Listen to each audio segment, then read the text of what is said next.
Boa noite, boa noite. Falta o aparelhinho aqui de som. Tava correndo aqui numa live aqui do presidente da seccional da OAB do Maranhão, o presidente da Comissão da Verdade da Escravidão de lá. Fui dar um adeuzinho lá. Estamos agora aqui esperando hoje. Vou botar aqui o aparelhinho.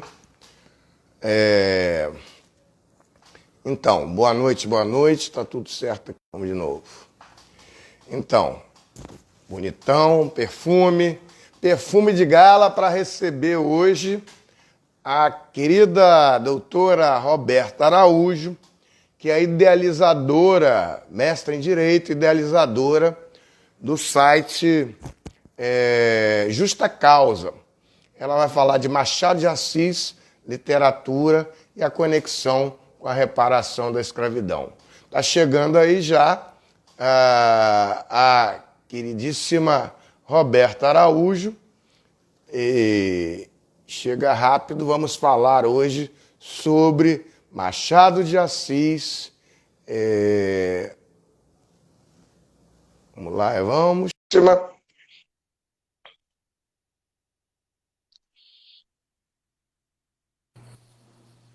Somos mineiros, chegamos cedíssimos. Tudo bem? E aí, Querida doutor, tudo Roberta, bem? de lives em lives aí. É Eu verdade.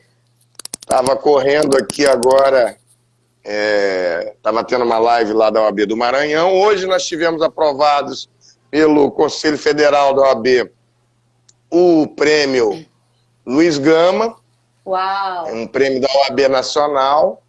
Também foi aprovada uma iniciativa que é a autodeclaração nos cadastros da OAB daqui em diante. Uma iniciativa que foi proposta pela Comissão Nacional da Igualdade, presidida pela doutora Silva Cerqueira, mas que nasceu aqui na OAB do Rio de Janeiro. Nós fizemos a proposta de encaminhar para todas as seccionais e fomos defender lá na OAB de Goiás. E aí agora a proposta no Conselho Federal, proposição da Comissão Nacional da Igualdade Racial, que é adequada, né, um tema de igualdade racial, ela passa a ter no cadastro da OAB a autodeclaração. Mas e aí, Roberta, tudo bem? Tudo Como é que estão as ótimo, coisas aí? tudo ótimo. Trabalhando aqui na dissertação ainda, né? Correndo contra o tempo, mas a Hum, gente estamos prosperando. pois é. Então, você é mestra em Direito, né? Ainda Pela não, né? Eu UFRJ. estou fazendo Ah, é ainda o mestranda. mestrado. Sou Mestranda em mestranda Direito ainda. pela UFRJ, Isso. advogada, e é idealizadora desse site que vem causando uma enorme repercussão, que é o Justa Causa. Eu tenho assistido muitas das entrevistas que você faz aí, muito interessantes, e causam sempre uma ótima repercussão. Mas me fala um pouco de você, Roberta. Conta aí para o pessoal. Normalmente você entrevista o pessoal. Hoje você é a É, entrevistada aqui. Eu queria que é, você falasse para as pessoas que por acaso não te conheçam, sim. quem é a Roberta Araújo. Eu sei que tem um nenenzinho aí, né? Tem. Oi, Ana, boa É, noite. Que bom que você está aqui. Bom, vamos lá. Eu fiz a faculdade de Direito, né? Sempre naquele sonho, né? De querer mudar o mundo. E aí a gente vê, quando a gente se forma, que a gente precisa sempre continuar estudando e que a gente pode mudar a vida das pessoas pelas quais a gente luta, né? As causas em que a gente acredita. Sempre pensei isso. E aí, para me preparar, eu fiz estágio na defensoria, né? Ainda na faculdade, na área de família. Fiz estágio em escritórios criminais e cíveis, né? Escritório criminal, a área criminal sempre foi a minha paixão. Fui juíza leiga durante 2 anos e depois fiquei mesmo em escritório. Gosto muito de advogar, gosto bastante de advogar, principalmente na área criminal. Para mim é uma área, a área mais sensível, a área que a gente precisa dar bastante importância. O profissional que escolhe essa área precisa ser bastante diligente e lutar de fato, assim, com unhas e dentes, porque a gente sabe que o nosso sistema judiciário é falho, é moroso, é racista. Então, se a gente tiver um advogado que luta pela causa, faz total diferença. Afinal, a gente está falando do bem mais importante da pessoa, que é a liberdade, né? E é por isso que eu admiro tanto o Luiz Gama. Para mim, é uma referência total. E fico muito espantada por eu não ter aprendido sobre ele em nenhum momento da minha vida acadêmica, né? Eu conheci Luiz Gama, na verdade, caiu de paraquedas assim na minha mão o livro Orfeu de Carapinha, numa dessas idas e vindas pelos sebos, que eu adoro entrar em livraria, em sebo. Eu vi o título, achei bastante interessante, e aí vi que era uma história de um cara que se chamava Luiz Gama. Aí peguei para ler, aí me apaixonei por ele. E aí, bom, fiz a minha pós-graduação, né, em Direito Processual Penal e Penal. Fiz a EMERGE, que é a Escola de Magistratura, mas não com a intenção de ser uma juíza, né? Mas para, na verdade, aprimorar mesmo todas aquelas áreas que a gente fica meio defasado quando sai da faculdade, né? Não tem como dominar tudo. Aliás, não tem até hoje. É muita coisa. A gente precisa sempre estudar, né? O profissional do direito que não se atualiza vai ficando para trás, né? São bastantes atualizações, né, a cada ano, né? Basta ver o nosso vadimeco querido que a gente anda para lá e para cá, embaixo do braço. E aí, finalmente, me aventurei a fazer o mestrado, né? Fiz na UFRJ porque tem uma linha de pesquisa, né? Tem várias linhas, mas essa eu achei incrível, que fala de direitos humanos, sociedade e arte. Eu, como sempre gostei de literatura, né? A minha casa sempre foi cercada de livros, né? Meus pais sempre me incentivaram desde pequena a ler. Então, gosto muito. Gosto muito de cinema, sou uma cinéfila, assim, assumida, e de música. Então, eu falei, essa é a linha para mim. É aqui que eu vou fazer. Vai ser na UFRJ, Grande Nacional do Direito. E aí, criei também o Justa Causa, né? O Justa Causa, ele veio com essa proposta, né, de levar o conhecimento jurídico para pessoas que são leigas na área, né? Eu sempre vi durante a minha trajetória profissional que as pessoas tinham dificuldade em entender as coisas mais simples por conta mesmo do juridiquês, que é normal para a gente, mas para elas não é. E eu queria explicar as coisas de uma forma simples, para que todo mundo tivesse acesso. Eu acho que o acesso à justiça precisa ser garantido, né? Vilma, um grande beijo para você. Vilma tá aí. Acertei com ela hoje a live dela aí. Sabe qual vai ser? Lélia, vai ser Lélia Gonzalez e a reparação da escravidão. Incrível. O que tem a ver Lélia Gonzalez com a reparação da escravidão? Ela adorou. Maravilhosa. Maravilhosa. Vai ser muito bom, hein? E aí foi isso. E aí eu criei o Justa Causa para isso, né? Primeiro para descomplicar o direito para as pessoas.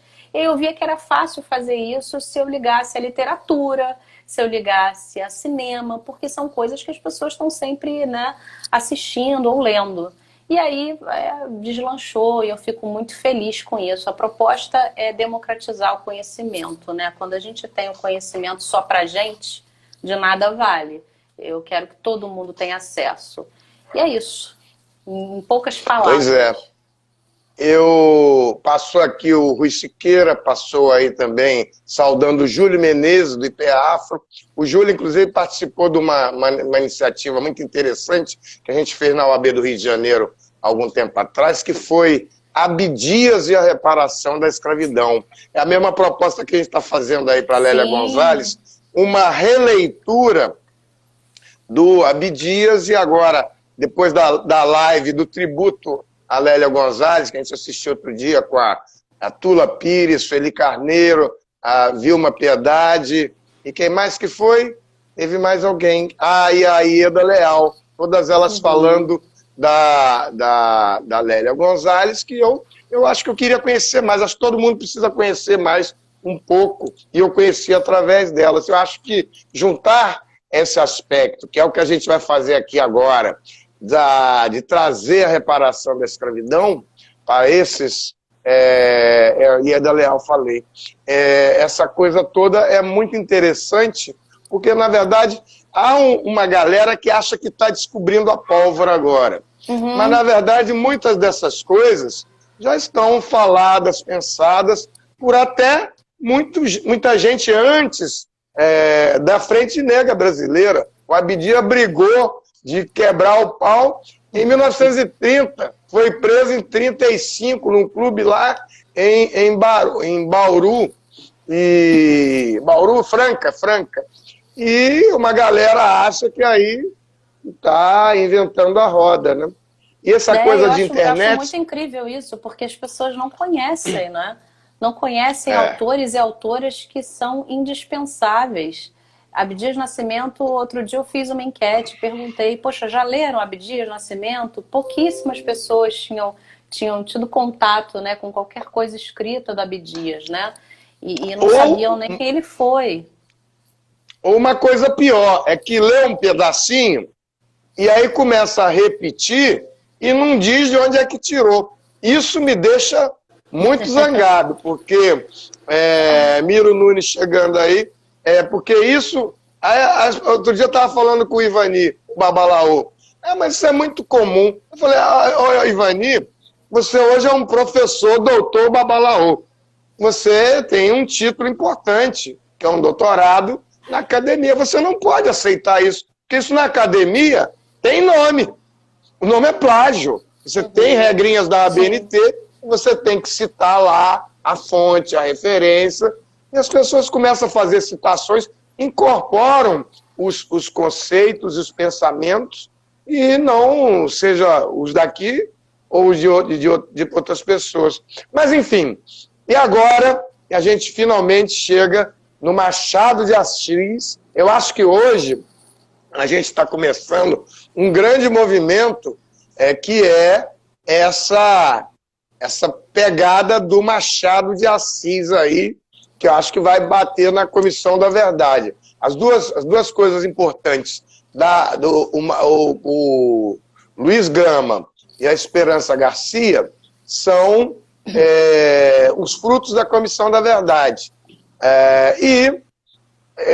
Me parece que agora Luiz Gama, Machado de Assis, Patrocínio e Rebouças seriam ótimas pegadas. Queria só saudar aí o Dr. Ademir José, presidente é o decano das Comissões da Verdade da OAB de São Paulo, presidente da Comissão da Verdade da OAB de Campinas, e a Cecília Couto, que é a nossa secretária da Comissão da Verdade daqui da Estadual do Rio de Janeiro. Mas então, agora finalmente, Machado de Assis, a literatura e a reparação da escravidão, com Roberta Araújo Mestranda, no site Justa Causa. Agora eu me calo para te ouvir. Não, a gente vai trocando, primeiro eu queria falar a pergunta mais comum que eu ouço, né? Você gosta muito de Machado de Assis, né? Para ter escolhido trabalhar as obras dele, né? No seu mestrado. Eu falo que eu não conhecia toda a obra do Machado de Assis quando eu entrei no mestrado, né? A minha proposta era, de fato, trabalhar literatura, né? Naquele período pré-13 de maio, ainda não tinha selecionado o autor ou a autora para trabalhar, só que eu não conhecia toda a obra dele. E isso é que é importante, né? Porque quando a gente faz uma pergunta, né, no mestrado, se a gente já tem a resposta de antemão, de nada vale, você não fez uma pesquisa, na verdade, né? Falar, por exemplo, que Lima Barreto foi um cara que combateu racismo, teorias raciais, isso daí todo mundo sabe, ele era totalmente explícito nos seus textos, né? E aí eu fiz esse trabalho, né? Estou fazendo de ler todos os romances de Machado de Assis, todos os contos, foram mais de 200 contos.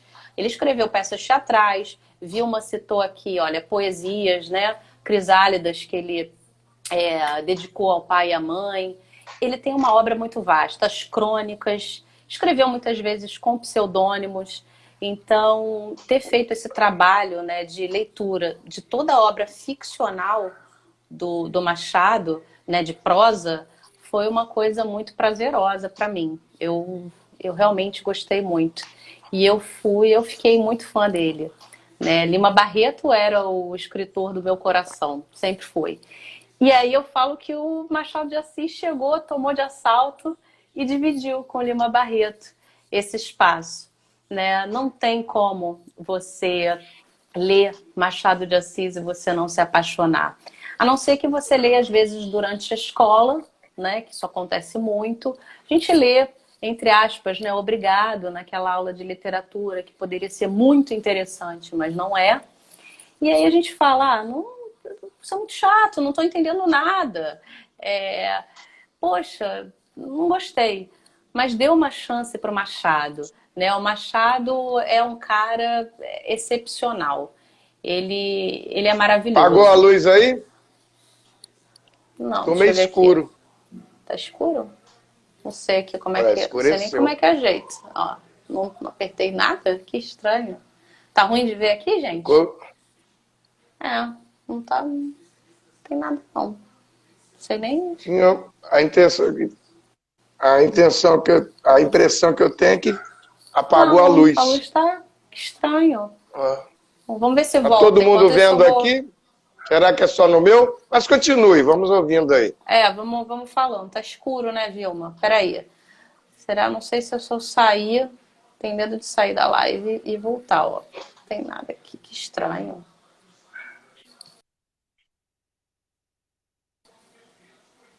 Será que travou? Não tem nada não, gente. Peraí. É só no seu. Ela vai sair e vai voltar. Oi, Fernando Palmares, tudo bem? Pré-candidato, professor Elzimar Domingues. Tudo bem aí? Aumentado o brilho da tela? Não, mas foi só no dela. Ficou escuro de repente. Mas ela volta já e entra logo. Enquanto isso, eu vou conversando aqui. Justa causa voltando.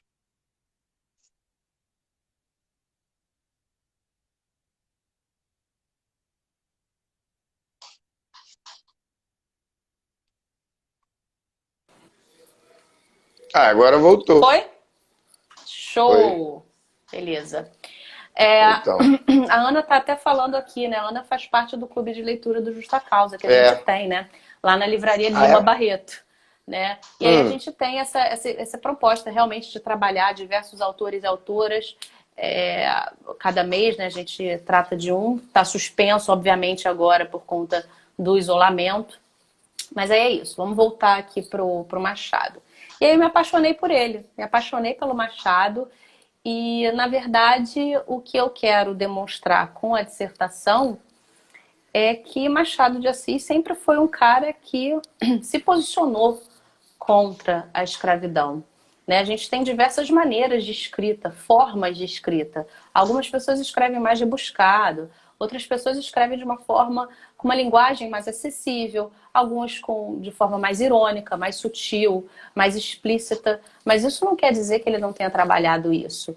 Né? Alguns críticos literários com os quais eu me deparei mencionam que ele, na verdade, ele só tem uns 2 contos que trata de escravidão.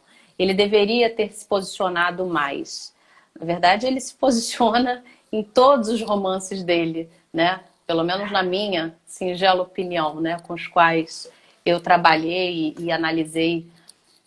Em todos os momentos, o Machado se posiciona. Né? Em todos os momentos, os escravizados estão ali retratados. Né? Em Memórias Póstumas de Brás Cubas, por exemplo, de 1881, que foi uma reviravolta, né, nos estilos literários, né? Ele inaugurou, simplesmente esse cara inaugurou o realismo. Ele trata de uma maneira bem nítida sobre essa questão. Ele traz o calabouço, o que era o calabouço, e eu me lembro que quando contei sobre isso, várias pessoas sequer sabiam o que era.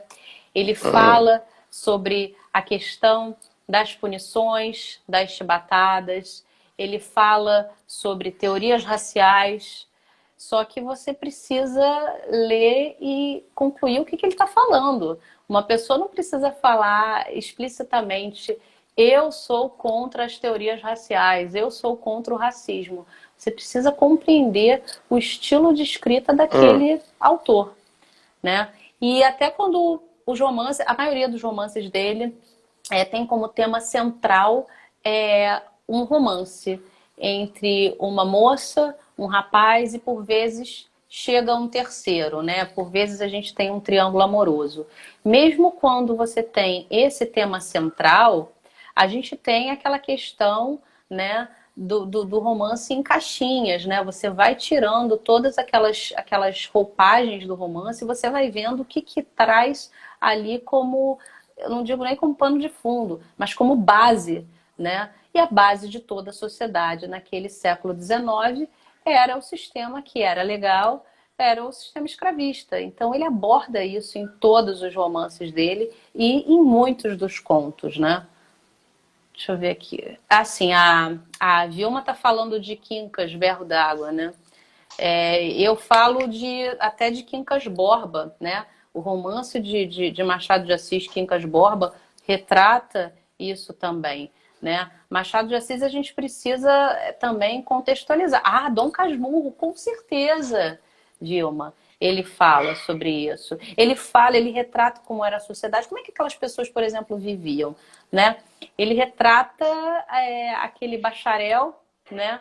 Que na época precisava normalmente ir para Coimbra para poder ter o título de doutor, que nada fazia às vezes quando voltava, né? Vivia de herança, vivia às custas de pai, de mãe. E quem sustentava? Quem eram os braços, a força, a alma daquela sociedade? Eram os escravizados que eram por ele citados em várias passagens dos romances. Então ele trata dos escravizados, ele fala nos moleques, ele fala dos ganhadores, ele fala das mucamas. Então não tem como você falar que esse cara não se posicionava, né? Ele era por vezes irônico, por vezes, ao meu ver, ele era bastante explícito com o que ele queria dizer e por vezes ele era mais sutil, né? Ele não mencionava o escravizado X, mas no contexto em que você lê, você percebe que ele tratava desse assunto, né? Então, eu acho que é muito importante a gente, hoje, em 2020, falar sobre Machado de Assis, né? Esse cara foi um gênio. Ele é considerado por muitos um dos maiores escritores brasileiros, né? Se não o maior, né, escritor brasileiro. Né? Ele nasceu em 1839, no Morro do Livramento, né? Ele tinha pai e mãe alfabetizados. Naquela época era assim, algo muito difícil. A taxa de analfabetismo era enorme, né? Em todas as classes da população, né? E esse cara conseguiu subir na vida, ascender socialmente, né? E ele conviveu com literatos, se tornou um literato muito cedo. Aos 21 anos de idade, ele já tinha o respeito de todo mundo, né? Ele trabalhou como tipógrafo aos 17 anos, aprendeu muito, e daí ele cresceu bastante, né? Nos romances dele, ele sempre nos traz um pouquinho do Rio. E é muito importante a gente falar que Machado de Assis era neto de escravizados, né? Então era o termo que se usava na época, né? Ele era um mulato, né? Que hoje a gente com certeza não deve mais se referir assim. E essa imagem de Machado de Assis, um homem negro, foi apagada ao longo da nossa história. O que é uma crueldade, Adame, tremenda. É você apagar a história de homens e mulheres negros que tiveram feitos incríveis aqui. A gente não conheceu a nossa história, né? Você ter um comercial de um banco que traz Caixa um Econômica, autor né? branco, interpretando Machado de Assis, é uma agressão, é algo que precisa, como você sempre traz nas lives, ser reparado. E isso traz sequelas inevitáveis. Até hoje eu ouço pessoas falando, mas Machado de Assis não era branco? Né? Algo que para nós, para mim, para você, para Vilma, para Ana, que está aqui, é óbvio, né, que Machado de Assis era negro, para a grande maioria das pessoas não é. E aí, você vê como é importante fazer essa revisitação, e por tudo que você está contando, há a possibilidade de exatamente buscar todo o Machado de Assis através desse prisma da reparação da escravidão e do epistemicídio, né, que você menciona aí, e trazer ele como um exemplo de busca de um herói negro que estava, assim como o Luiz Gama, desaparecido, sequestrado. E isso tem sido uma das coisas que é o que é possível fazer nas comissões da verdade da escravidão. A gente fez muitos planos, né, muitas teorias das pistas e provas do crime da escravidão, como sempre fala o Iedo Ferreira, de buscar a responsabilização do Estado brasileiro, a coroa portuguesa e a Igreja Católica pelo crime da escravidão, que é imprescritível, e buscar reparação. Mas todas as vezes que se falou em reparação financeira, a conversa acabou. E aí então a gente separou esse momento em que vai se falar da reparação. Só que a gente não consegue chegar lá. E aí as pessoas dizem, mas essa comissão faz o quê? A comissão, na verdade, a comissão está caminhando. Mas nós tivemos 2 impeachments no meio do caminho, a OAB dividida em quem era contra e a favor do impeachment, largou e foi embora, né? Fora Temer, e ficamos nós aqui na comissão. E aí, o que aconteceu? Aconteceu isso, a comissão ela só está em 18 seccionais da OAB e em muitas subseções. Muitas. Então, eu considero que tem sido um trabalho interessante, tem propiciado muitas vezes os resultados que não estão conectados. Por exemplo, o Felipe Santa Cruz citou na abertura do Congresso Covid, de 2 semanas atrás, a Esperança Garcia. Ele só não falou que o trabalho da Esperança Garcia foi feito na Comissão da Verdade da Escravidão Negra da OAB do Piauí, com a professora Maria Sueli Rodrigues, que eu sugiro que você faça uma live com ela, para ela falar desse trabalho. Ela fala, inclusive, muito da Comissão da Verdade da África do Sul, do trabalho da Justiça de Transição. E eu aqui, a gente acabou de fazer um parecer no IAB, que, aliás, a Rita Cortez vem aí dia 24 com a live o IAB e a reparação da escravidão, e acabamos de aprovar lá um parecer sobre aspectos jurídicos da escravidão, porque na hora de escrever também é muito difícil. Então eu acho que, talvez, pensando na sua tese, é possível fazer uma linha sobre reparação da escravidão e o Machado de Assis? Sim. É uma pergunta. Totalmente. E você pode continuar falando. O Machado de Assis ele tratava da escravidão no pré-13 de maio e no pós-13 de maio. Né? Não só com os seus contos e os seus romances. Né? As suas crônicas também ele tratava, nas suas manifestações nos jornais. Né? Ele era, por exemplo, sócio da Gazeta de Notícias, ele era um associado de um dos jornais que mais combatia a escravidão. Um jornal que levantava essa bandeira. Trabalhando no Ministério da Agricultura, ele trabalhou diretamente com a lei de 1871. Ele fazia o trabalho dele. Né? No pós-13 de maio, ele se manifestou exatamente sobre o dia 13 de maio. E isso tem também, inclusive, no último romance dele, que eu, na verdade, recomendo bastante a todos lerem, que é o Memorial de Aires. Foi o último romance que ele escreveu em 1908, né? e faleceu pouco tempo depois, no mesmo ano. É uma escrita assim que ele realmente aborda o caso, né?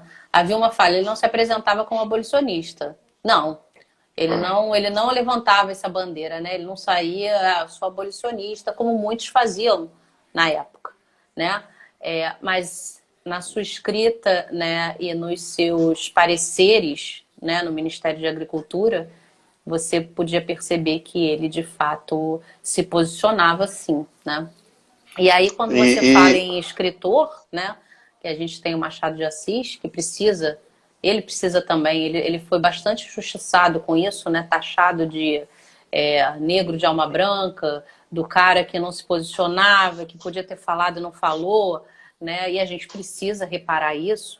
A gente precisa também trazer à tona diversos e diversas escritoras, né? Uma delas que eu fico muito feliz que as pessoas tenham conhecido é a Maria Firmina dos Reis, né? Que ela simplesmente foi uma mulher negra maranhense que escreveu o primeiro romance abolicionista brasileiro, em 1859. Né? Ela já trazia ali na sua narrativa como que era aquele sequestro de África, daquelas pessoas que vieram para cá à força, e como que era a condição dos navios negreiros. Essa mulher fez um trabalho incrível, escreveu um conto à escrava também maravilhoso, né? Não só esse, que é o Úrsula, né? O primeiro romance abolicionista, que só foi, na verdade, resgatada na década de 70, né? Casualmente, numa dessas andanças de um jornalista num sebo. Então, você vê como é que a gente ainda precisa resgatar muito, muito a nossa história. A gente precisa tirar diversos mitos, não só o mito da democracia racial, não, que é uma temeridade, mas é o mito de que escravizados eram passivos e que nada faziam. Né? A gente tem diversas insurreições, diversas revoltas, rebeliões em vários lugares do país, né? Eu até faço questão de mencionar aqui a editora da Unicamp, que tem uma coleção, várias histórias, e que lá você pega vários livros que tratam disso, né? O trabalho do historiador Sidney Chalub também, da professora Hebe Matos, da professora Ana Flávia Magalhães Pinto, né? E da professora Vlamira Albuquerque. São pessoas assim que fazem um trabalho de resgate da nossa história, que eu faço questão sempre de mencionar. O trabalho do historiador é muito importante, né? Nós estivemos todos juntos no filme A Última Abolição aí. Tava a Ana Flávia, tava a Hebe. A Hebe eu sou fã de carteirinho, macaco de auditório mesmo da Hebe. Ela foi da Comissão Nacional da Verdade na primeira gestão. E eu gosto imensamente da Hebe e da Marta Abreu, que já passaram aqui pela live também. E aí, vamos seguindo em frente. Eu vejo o seguinte, acho que há um caminho muito importante. E nessa questão da literatura, que é um dos itens da nossa discussão, eu queria abordar o que aconteceu com o Monteiro Lobato. O Monteiro Lobato, no caso do Caçada de Pedrinho, que eu fui o advogado, a Ana Maria Magalhães disse o seguinte, lá do defeito de cor. Ela disse o seguinte, houve um caso de limpeza... Gonçalves, né? Gonçalves. Ela disse, houve um caso de limpeza de reputação étnica. Ela falou para mim e para o Antônio Gomes da Costa Neto, que foi o denunciante. Né? Por quê? O Monteiro Lobato, quando sai aquela revista Bravo, que saiu primeiro no Globo, um jornalista, Ronaldo, alguma coisa, e que ele está dizendo, olha, aqui não tem Ku Klux Klan, como tem no Brasil, e eu quero fazer a eugenia através da literatura, que é o ponto que eu queria colocar para você, ele aí bateu na eugenia, que bateu lá na comunidade judaica. Eugenia, aquilo que fazia com a pele dos judeus lá no Terceiro Reich. Então, aí, um monte de gente aqui, e cito nominalmente, Caetano Veloso, Ziraldo, a Academia Brasileira de Letras, eles deram um cavalo de pau para dizer, opa, Ah, mas ele era eugenista? A eugenista não pode. Porque... Mas enquanto ele falava só dos negros, podia. É um ponto que eu queria fazer, e isso foi via literatura. Era uma ideia do Monteiro Lobato. E ele confessa de próprio punho. Essa utilização aí, que em contraposição a esses autores que estamos nos referindo. Né? O que você acha? Sim. Concordo totalmente. Eu tive o prazer de conversar com a Ana Maria Gonçalves, que para mim é uma grande escritora, né? Autora de um dos maiores romances que a gente tem, que é Um Defeito de Cor. E eu converso com ela, um dos temas é sobre isso, né? Sobre o racismo na obra de Monteiro Lobato. E aí você sabe que eu fiz um post aqui, né? Sobre o Dia da Literatura, né? Que na verdade é considerado esse dia por homenagem a Monteiro Lobato. Você veja, a gente homenageia aqui determinadas pessoas e outras que na verdade são heróis e heroínas do nosso Brasil, a gente não homenageia. A gente fica chateado quando, né, estátuas de pessoas racistas caem. Né? É uma ideia toda que eu sinceramente não compreendo, ou melhor, compreendo, né? Porque a gente, quando começa a ler a história, a gente passa a saber. Mas quanto ao Monteiro Lobato, eu fiz esse post, fiz essa crítica, e duas pessoas que são acadêmicas de letras. Não, mas Monteiro Lobato não era racista. Eu falei, gente, assim, a gente está em 2020, ainda tem que afirmar o óbvio, né? Tem cartas dele trocadas, né? Isso que você falou da Ku Klux Klan, ele disse abertamente. E ainda que não falasse abertamente, é só você, igual Machado de Assis, leia o livro Caçadas de Pedrinho, leia o livro Presidente Negro, né? Porque ele não escreveu só para crianças, né? Não tem uma literatura só infanto-juvenil, não. Ele escreveu para adultos, né? E aí tem aquela falácia toda, mas eu li Machado de Assis, eu li Monteiro Lobato, eu não sou racista. Tá, tudo bem, ok. Eu li Monteiro Lobato também, mas eu tenho total discernimento para entender que aquilo ali é injustificável. E não é um livro, por exemplo, que eu vou dar para o meu filho ler. Né? Isso não quer dizer que eu não acho que as pessoas não tenham que ler o livro. Eu acho que as pessoas têm que ler o livro para totalmente criticar e repudiar o que foi feito. Né? Principalmente essas obras para adultos, né? Mas se você trabalha com toda uma luta antirracista, os livros que eu vou dar para o meu filho são totalmente voltados a isso.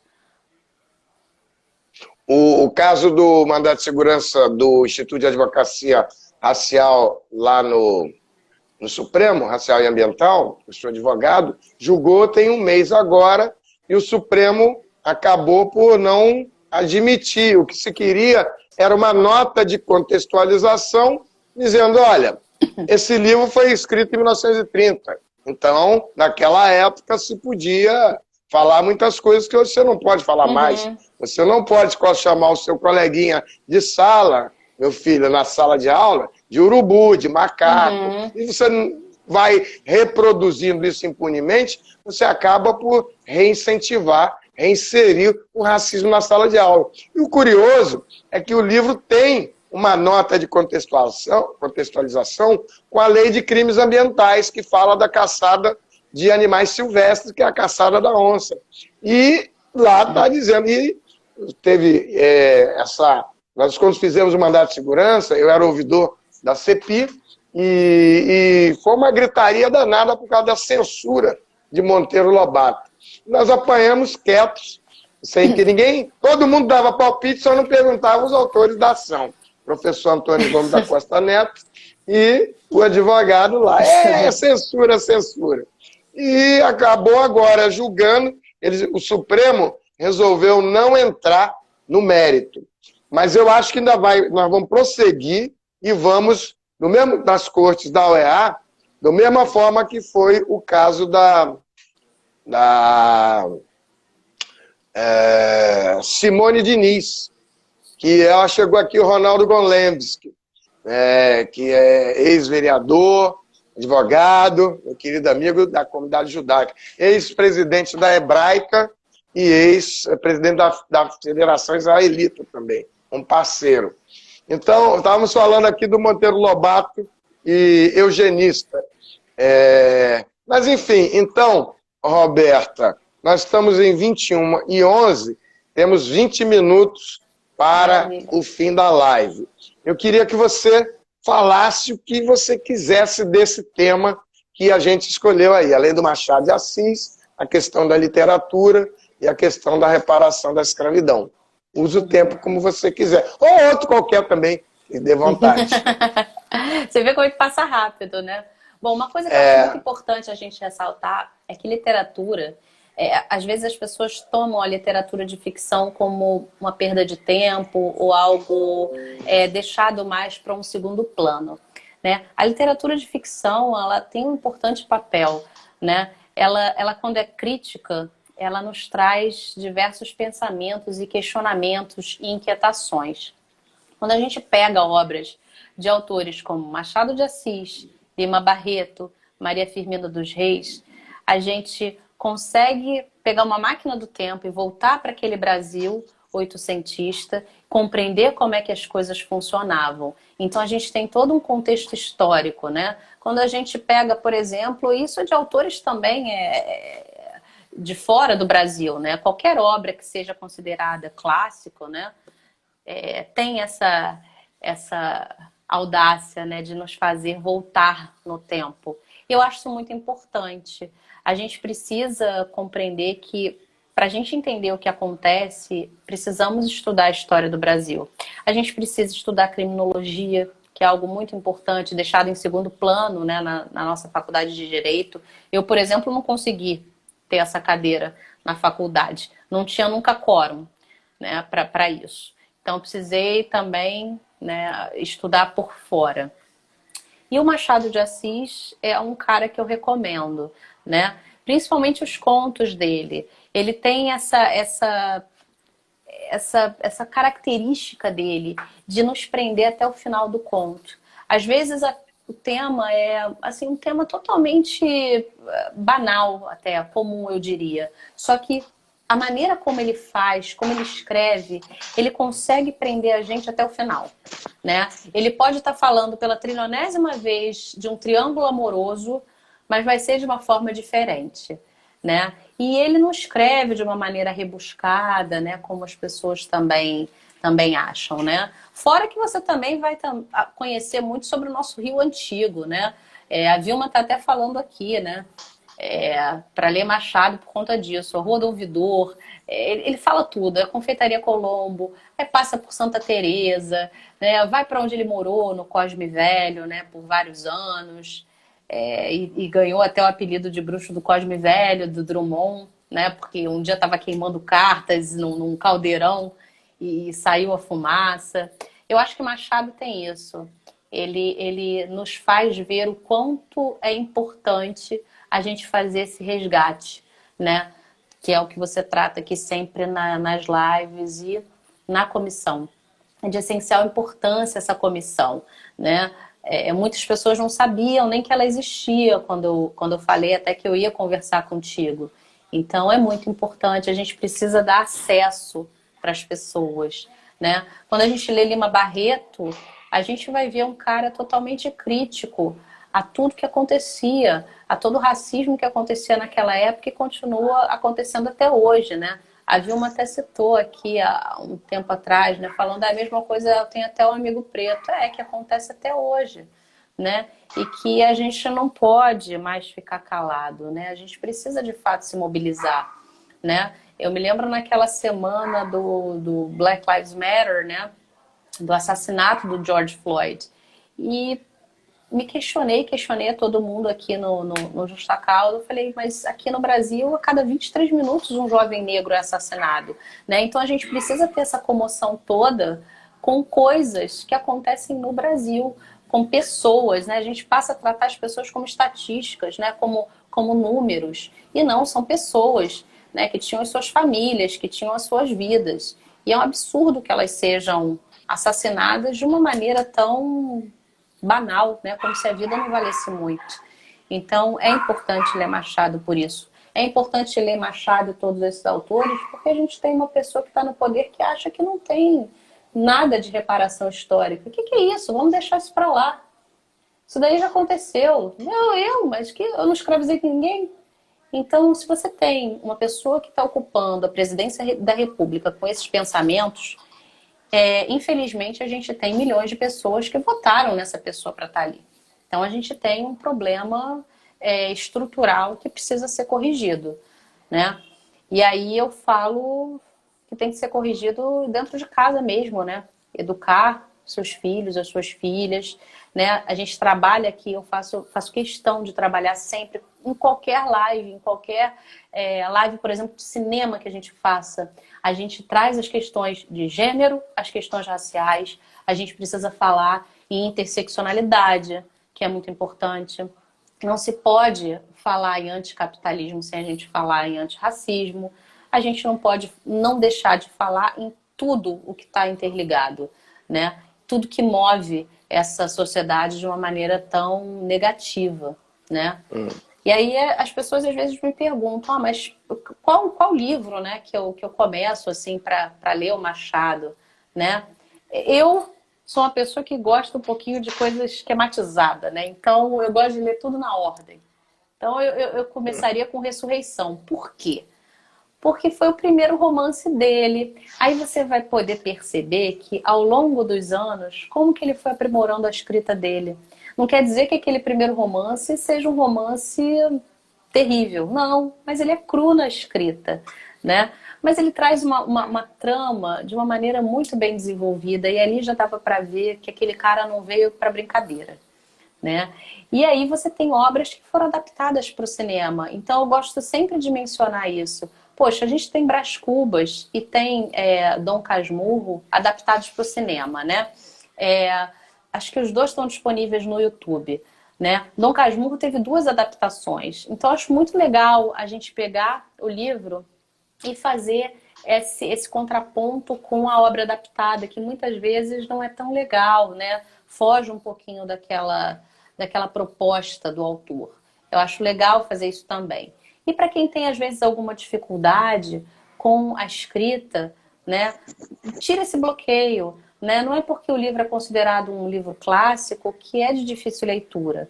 Mas se ainda assim, né, você quiser se aventurar, mas tem esse certo medo, pega as obras que têm notas de rodapé, tem textos de apoio, tem vários livros de várias editoras assim, né? Machado de Assis tem Brás Cubas e tem Dom Casmurro, certamente adaptados, que vale muito a pena você ler desse jeito.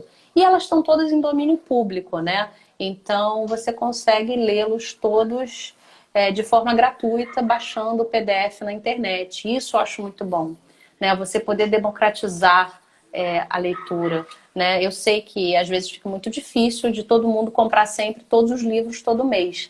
Mas só de saber que você tem 10 romances do Machado de Assis, 200 e tantos contos para você ler, né, e mais de 600 crônicas disponíveis online dele, já te dá um incentivo para você conhecer quem foi esse cara, né? Um cara que, para você ter uma ideia, um crítico literário da época, Silvio Romero, né, era um cara extremamente... Eu já tenho um bloqueio com ele, né? Porque trazia pra gente toda a questão das teorias raciais, né? E quando ele foi criticar Machado sem saber quem era Machado, achou o cara, assim, fenomenal.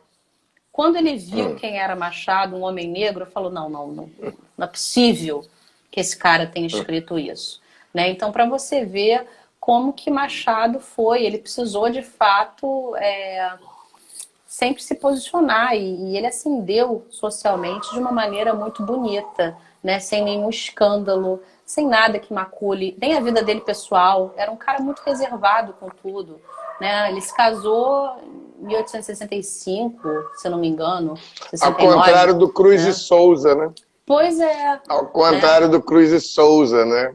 Eu estava esperando aqui para botar na fila aí, na sua fila, Cruz e Souza, e os Rebouças também, que eu acho que merecem um olhar, mas isso vai ficar para uma outra sentada, né? Temos muita coisa para fazer. Eu quero convidar você para vir para a Comissão Estadual da Verdade da Escravidão Negra.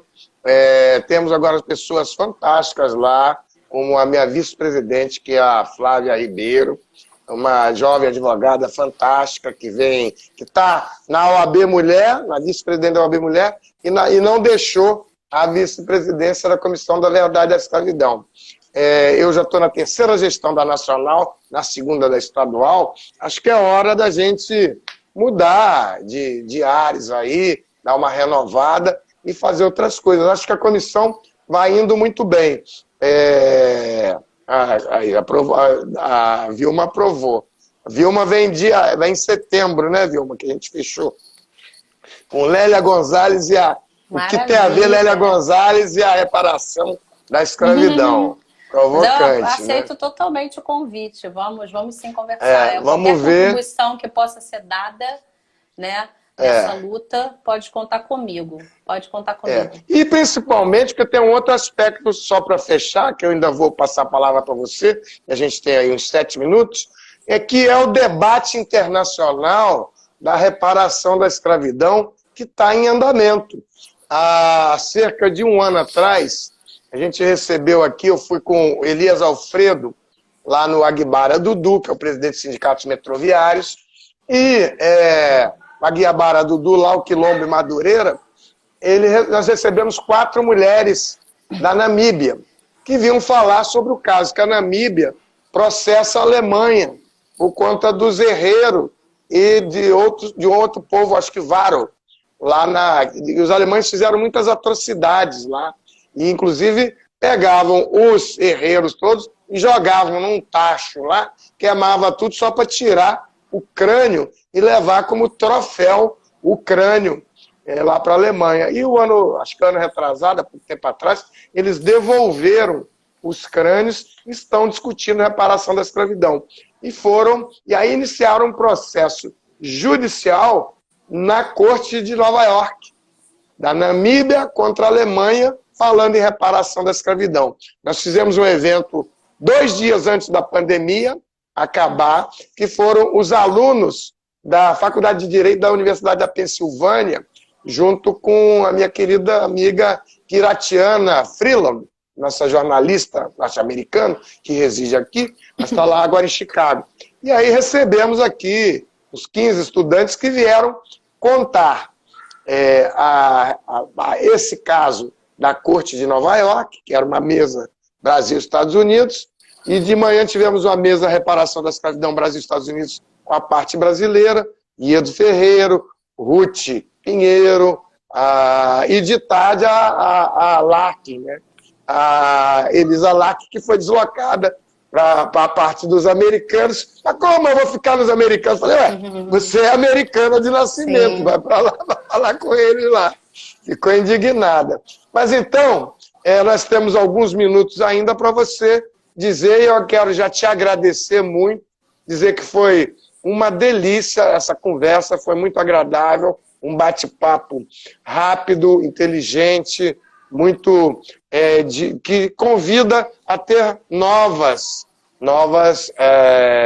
conversas sobre esse tema, e tenho certeza que o pessoal todo gostou. Como vai ficar gravado, muita gente vai procurar.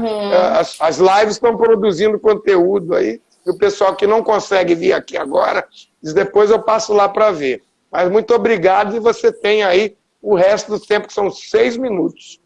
Eu agradeço bastante o convite, agradeço muito. Falar de Machado, falar de literatura, para mim, é sempre um assunto que me deixa muito bem, né? Nesses tempos que a gente está vivendo, tão sombrios, é bom a gente ter um espaço de acolhimento, né? Saber que está todo mundo aqui com o mesmo projeto, né? De uma sociedade melhor, né? E aí essa luta só consegue ser feita com todo mundo de fato junto. E aí, para convidar todo mundo a ler Machado, né? Qual que eu começo dos contos? Tem 4 contos que são indispensáveis, né? Teoria do Medalhão, O Caso da Vara, Pai contra a Mãe e O Espelho. Esses 4 contos dele, vocês precisam ler. Eu faço também uma menção honrosa à Missa do Galo, né? Mas foi difícil assim escolher entre os 200 e tantos contos, alguns para vocês. E eu fico bastante feliz em poder sempre contribuir, né? Convido a todos a virem lá para o Justa Causa. né, a acompanharem, né, seguirem, né, tem que falar seguidor, né, mas para mim todo mundo que está lá são pessoas que estão acompanhando o trabalho e somando. E eu fico muito feliz com isso, porque a gente troca figurinhas no direct, né, vários viram amigos, a Ana que está aqui, ó, é uma amiga do Clube de Leitura, e eu posso conhecer pessoas maravilhosas, como a Vilma, né, cujo livro é incrível, Dororidade, que trata da Lélia Gonçalves e do português, que são importantes e a gente precisa falar sobre essas mulheres negras maravilhosas aqui do Brasil. E é isso. Quando quiserem, eu estou aqui, sempre às ordens, à disposição. Foi uma honra, um prazer estar aqui com vocês. Muito obrigado, Roberto Araújo, do site Justa Causa, que hoje discutimos aqui sobre Machado de Assis, literatura e reparação da escravidão. Foi muito bom. Eu vou aproveitar para... Agora é o momento mais importante da live.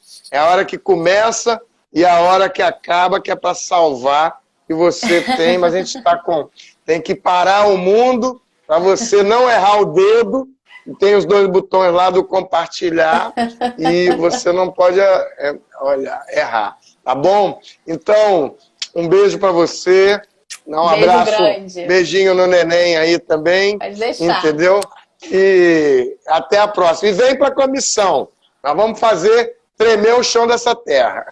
Pode. Entra em contato comigo que a gente vai fazer a coisa acontecer. Tá bom. Um beijo. Tchau, Beijo pessoal. Grande. Fiquem bem. Para salvar a live.